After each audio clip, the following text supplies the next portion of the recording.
And this product was not sent to me by a company, it was actually purchased. So this is an electric water kettle so that you could heat up water at your desk while you're at work or something without having to go down to the break room or something like that. You can see the sticker here has a leak-proof design, boil dry protection, automatic shut-off, portable carrying handle, food grade liner, and it's double layered. So let's we'll look at the specs there. Let's open this on up.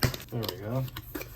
All right, so slide out the box, sit in there.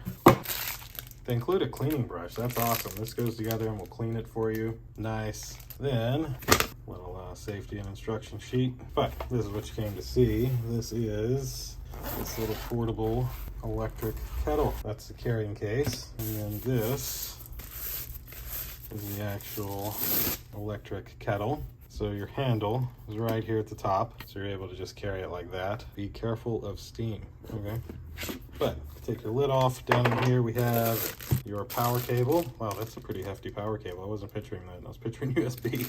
And that plugs in right there on the back. And then you've got your power button and your degrees. So milk, stew, boil, warm, etc. And then once it's all ready to go, you can just put your lid on and carry it around. That will essentially do it for an unboxing of this portable electric kettle. Thank you all for watching. As I mentioned, the company did not send this product to me. I'll see you in the next one. Deuces.